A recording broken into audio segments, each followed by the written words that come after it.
오늘 수업은 여러 가지 힘에 대해서 한번 살펴보도록 하겠습니다. 자, 크게 중력, 탄성력, 마찰력, 부력에 대한 내용이 나올 건데 일단 이 페이지 절반이 중력과 탄성력과 마찰력이거든요. 그리고 나머지 절반이 부력에 관한 내용입니다.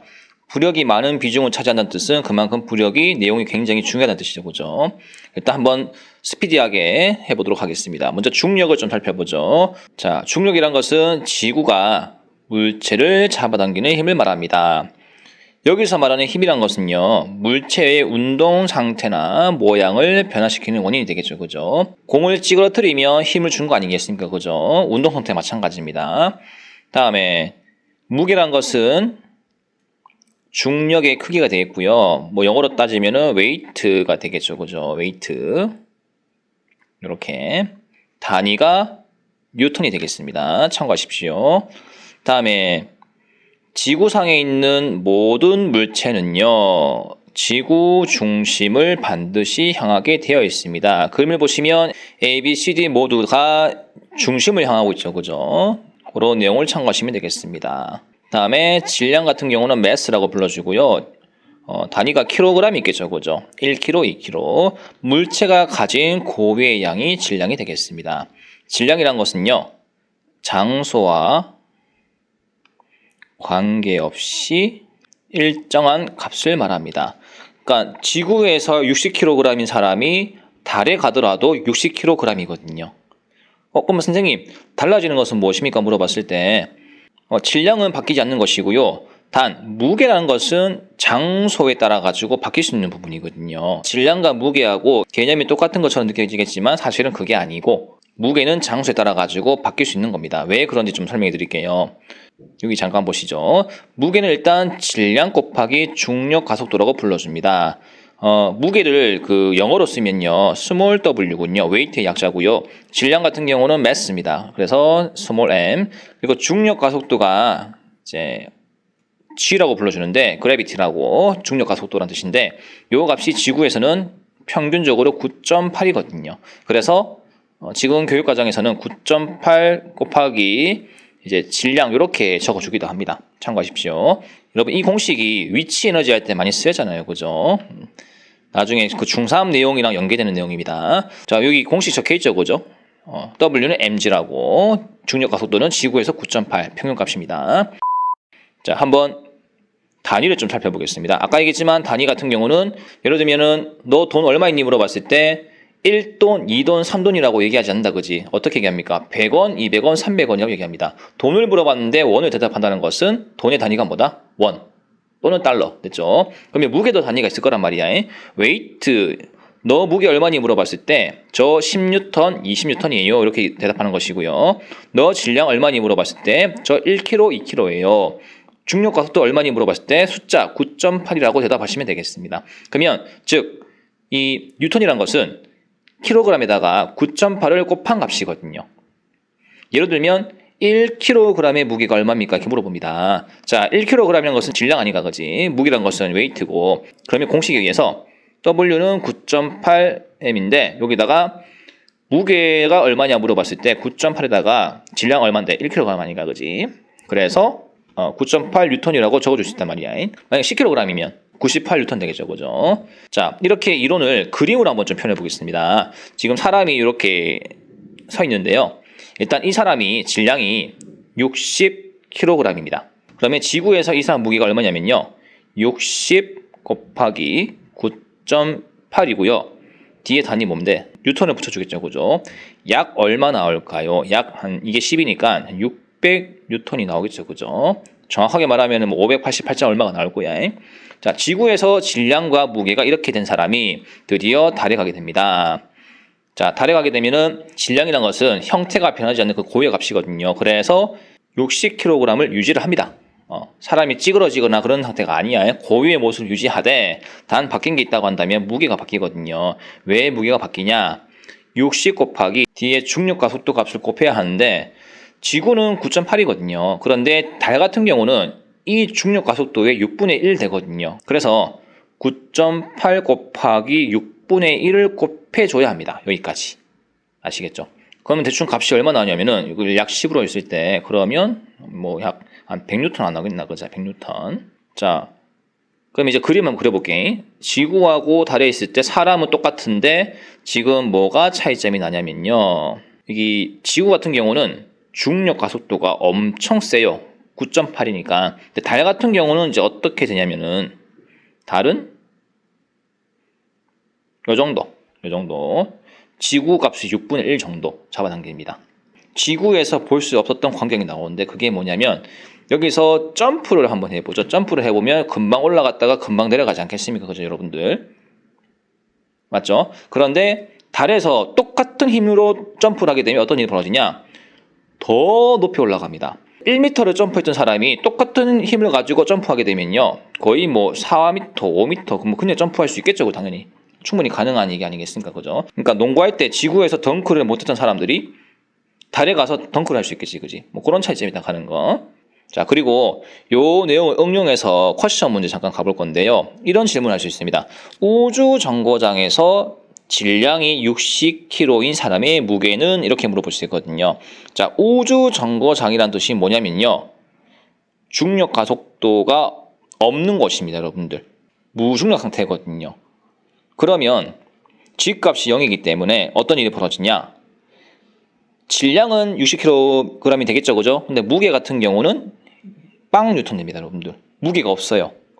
둥둥 떠다닐 수 있거든요, 여러분들. 아시겠죠? 요거 상식적으로 알아두시기 바랍니다. 자, 여기 우주 정거장과 관련된 실험이 있습니다, 여러분들. This is 우주 정거장.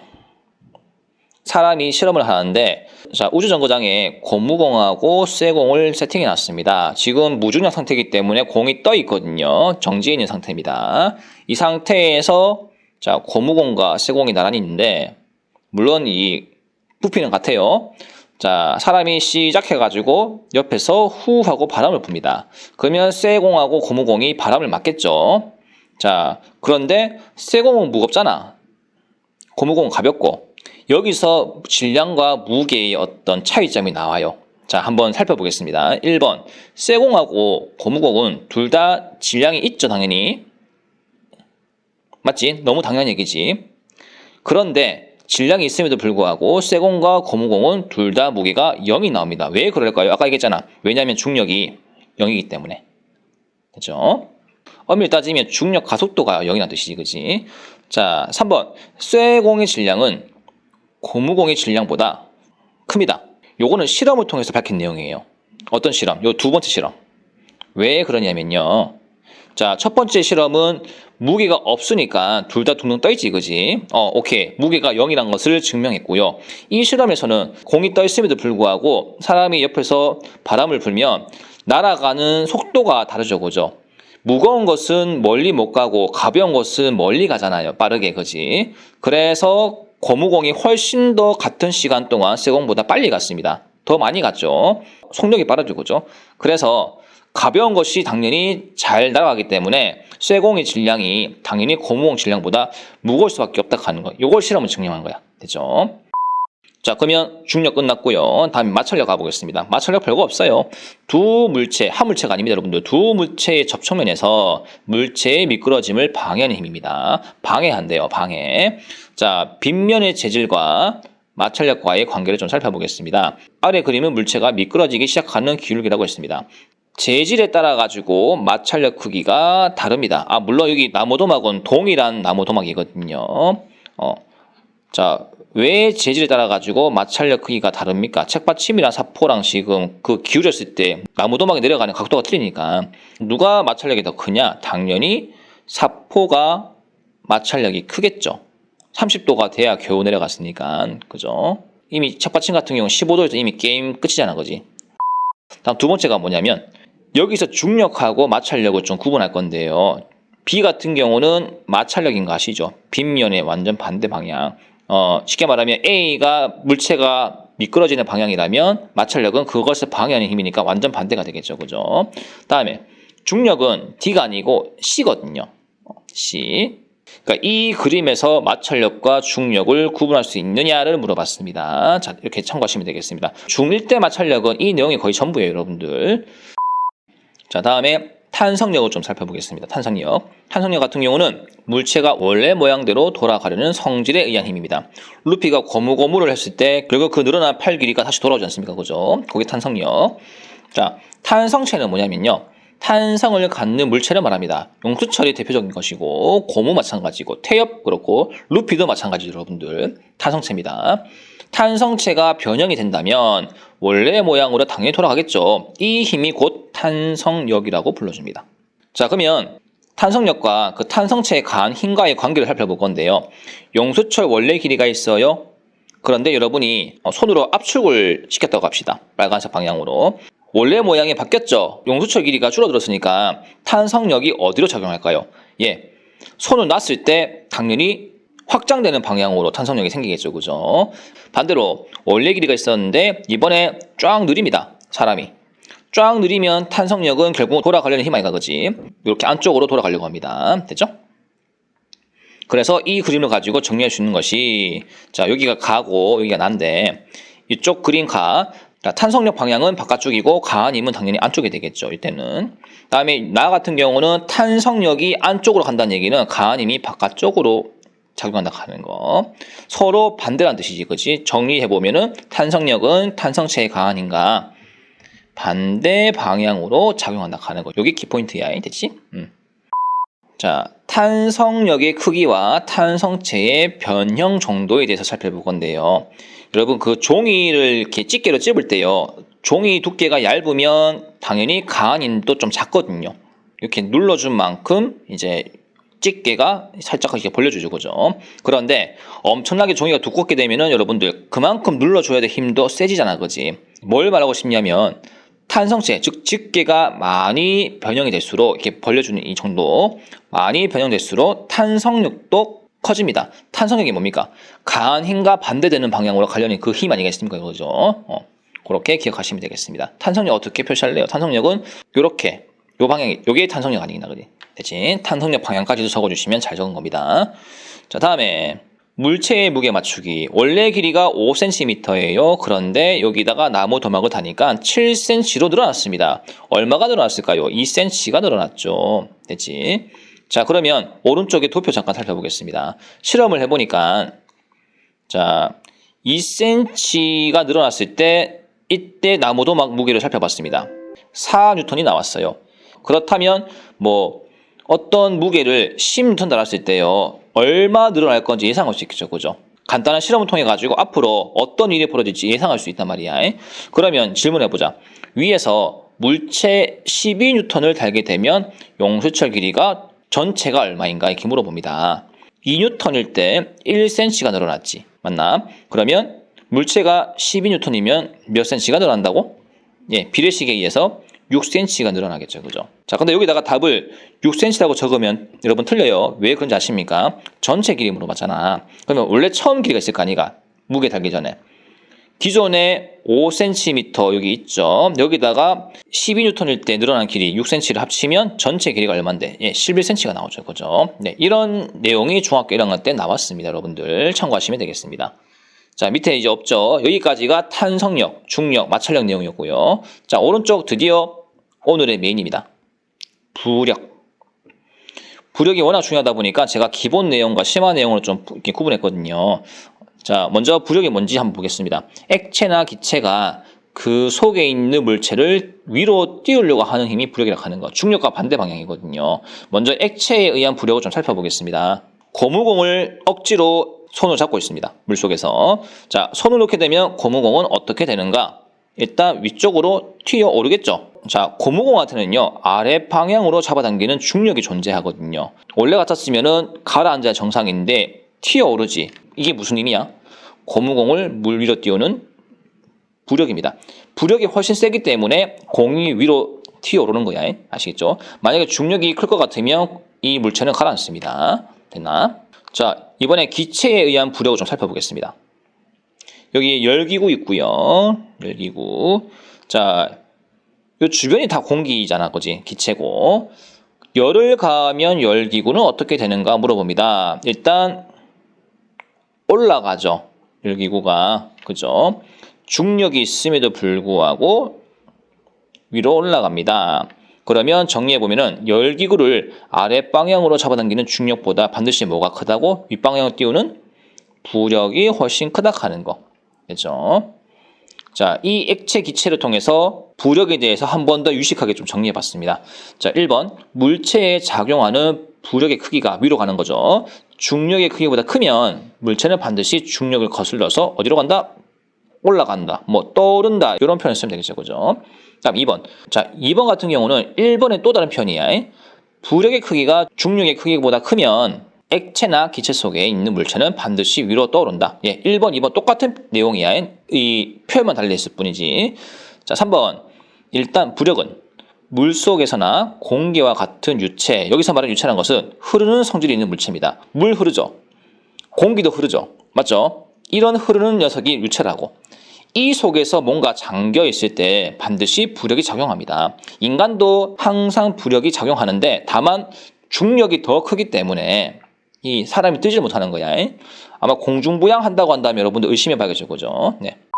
자, 다음에 가라앉는 배와 떠있는 배에 대해서 한번 살펴보겠습니다. 일단 둘 다 같은 재질인데 같은 무게거든요. 그런데 가는 부피가 매우 크고요. 나는 부피가 매우 작은 게 찌그러뜨린 상태거든요. 당연히 찌그러졌으니까 부피가 작지 않겠나 거지. 자, 분명히 가, 나는 똑같은 무게이기 때문에 같은 중력이 작용하거든요. 그런데 왜 가는 뜨고 나는 가라냐 이거지. 요거는요. 가가 나보다 부피가 크기 때문에 그렇습니다.